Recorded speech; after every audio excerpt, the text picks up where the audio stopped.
key areas that I want budget to prioritise: disability across all sectors, in terms of income supports for people with disabilities, investment in respite, the continuing resourcing now of the new National In-School Therapy Programme, and also areas like transport and mobility that we would give significant supports, and also on child poverty that we would target resources to enable a significant impact on persistent child poverty.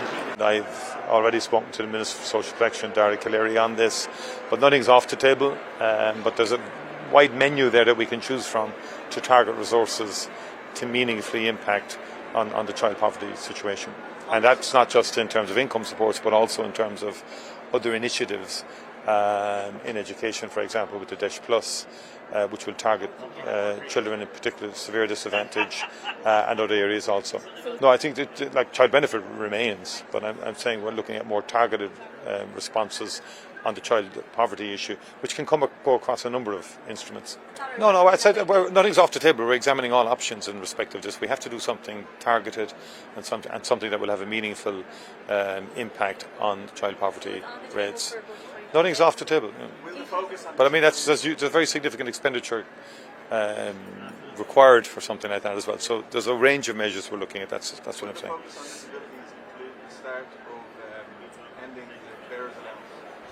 There will be that will obviously come under consideration. We're not doing the budget today, but that is a commitment in the programme for government. Sorry? There's people talking out there. Sorry, go on. Sorry. Will there be a commitment from the government to examine tax reliefs or tax incentives for developers? Well, again, I don't want to speculate in relation to taxation measures. Certainly on the National Development Plan, on the public expenditure side, very significant priority has been given to the housing issue. Housing remains the number one priority in all of our plans, budget, National Development Plan, because it's a key issue, younger generation in particular. And we're looking right across the board in terms of how we can get more houses built faster. Yeah, but we've had unprecedented events, that has impacted budgets. COVID-19 in particular, the inflationary spiral that followed COVID-19, and also as a result of the invasion of Ukraine by Russia. These were very seismic events that have affected the world economy, and that have also shaped Ireland's responses to the impact on the economy as a result of those events. But that said, expenditure is high, and I've been making this point in the Dáil, where there's endless requests for additional expenditure. And I think the Fiscal Council pointed to the need to get the base right. I mentioned inside my speech about upside risk. In other words, that we have increased population growth on a significant scale over the last number of years, combined with infrastructural deficits, means there has to be a degree of catching up in terms of the infrastructural side, but also then meeting the needs of an increased population, which, if you look over a period of a decade and a half, has been quite exponential. So therefore, that has had an impact on services, which requires additional expenditure. The important thing is that we get a sustainable fiscal framework that balances revenue with expenditure in a sustainable way into the future.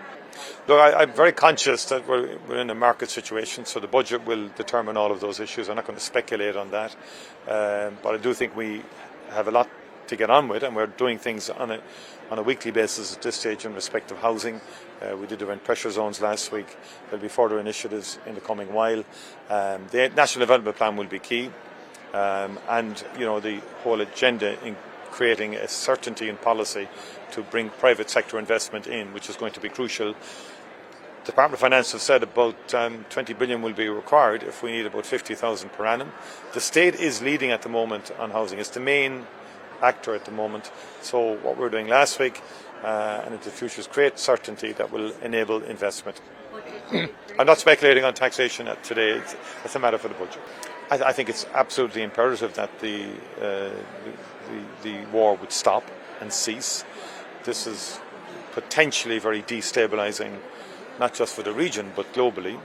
And I felt that the talks that President Trump was engaging in respect of endeavouring to do a deal with Iran should have been allowed to continue.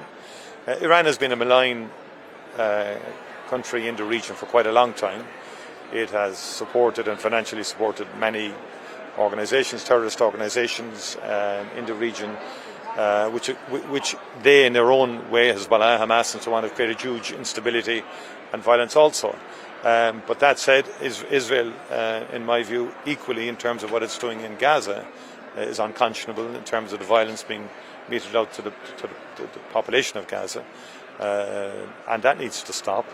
We need a de-escalation in the region urgently, and I hope that the powers, like the international powers, can intervene to bring about a cessation of violence, because too many civilians are losing their lives, and then the risk of regional and global instability intensifies.